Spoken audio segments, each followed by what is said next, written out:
Good morning, students. The topic that we are going to see today is levels of management.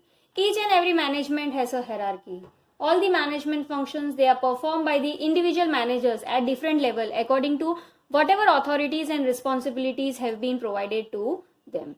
Like in short, if you take an example of a school, even school has this hierarchy. If students require to complain anything related to any of the aspect, they have to follow a proper hierarchy before reaching to the dean or the ultimate trustees. ठीक है, जैसे for example, if you are having any complaint, first you will try to talk with your teachers. If she or he is not able to solve your problem, then in the second step you go to the principal.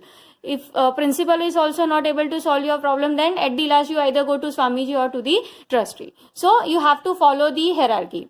In the same way, management also have some of the hierarchy. In each of the level, there are different duties, there are different responsibilities, and there are different work assigned to each of the personals in the hierarchy, in the level. So in management, in total, there are three types of hierarchy, or there are three levels of management. That is top level, middle level, and operational level. So let us try to understand what this all management is all about, levels of management.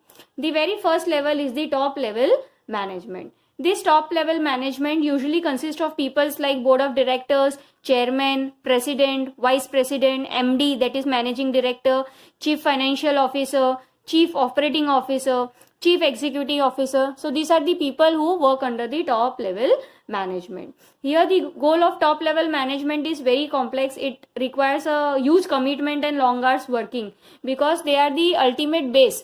They are the base of the company. They lay down various objectives. They lay down what are the goals of organization. They lay down various plans, formulate various policies, which is to be executed by the other levels of management. So let us try to understand what are the responsibilities under the top level management. The people under the top level, they have various work like setting of the objectives, then framing various policies and plans, organizing various activities within the department, assemble all the sources like human resources they have to arrange for various kinds of finance, they have to arrange for personals for recruiting personals. Okay, so they have to assemble various resources. Then they have to work for welfare and survival of the organization, not only economic objective, but they have also responsibility of fulfilling the social objective, which we have already studied in our previous topics. And then they have to also maintain contact with the outside world, because environment also keeps on changing. So it's not only their responsibility to be informed about the internal organization, but they should be also aware about the business environment, and they have to try to judge what are the impact of the changes in the environment on the business. So they have to formulate the overall goals of the organization. Now coming to the second level, that is the middle level. Middle level, it consists of people such as your HODs, that is head of department, production manager, financial manager, sales and marketing manager. So now your organization is it is involved into different types of department, like वहाँ पे finance department होता है, production department होता है, HR department होता है, sales department होता है. ठीक है, तो इनका HR डिपार्टमेंट होता है. तो इनके जो भी मैनेजर्स है, HODs होते हैं, they form the middle level of management. So what are the roles and responsibilities that are to be performed by the middle level management? Here the executives at this level, they act as a link between the top level and the lower level.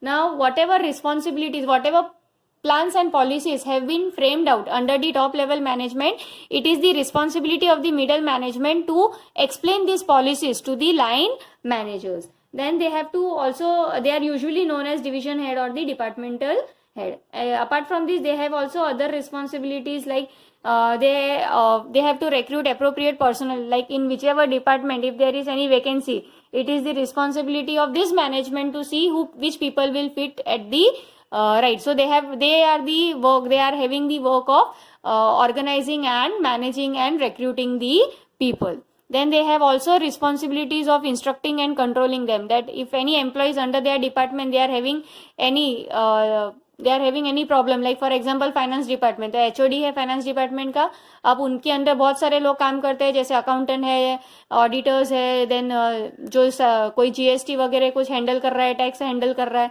तो ये सारे उनके अंदर में काम कर रहे हैं. तो यहाँ पे इनका काम क्या है? To instruct and control them, to control their behaviour. सिर्फ काम ही नहीं करवाना है, ये भी देखना है कि proper work environment is maintain in his और हर department. Apart from them, they have to keep motivating the people. It plays a very important role. So motivating them is also important so that the overall organizational goals can be achieved. And they have to see that each department, whichever they are controlling, smooth functioning is taking place in each and every department.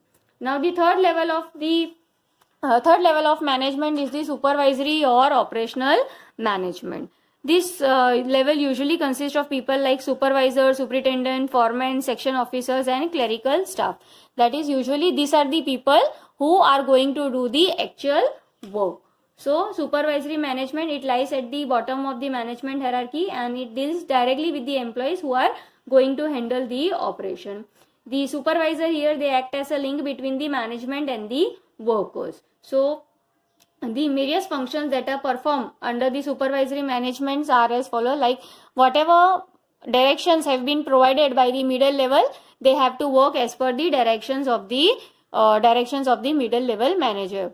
They have a very limited authority, यानी अगर कुछ भी decision लेना है on hand तो वो decision खुद से नहीं ले सकते. Like first they have to consult with the middle level and then only if any decision is to be executed, it can be undertaken. Then these are the people who actually interact with the actual workforce. जो workers है तो supervisors ही ये लोग होते हैं जो workers के साथ direct contact में होते हैं.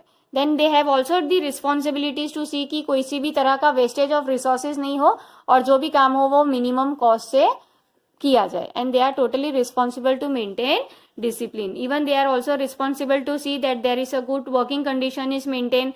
If any grievance of the workers are there, they will represent the grievance of the workers to the middle or the top level management. They have to take care about the safety of the workers.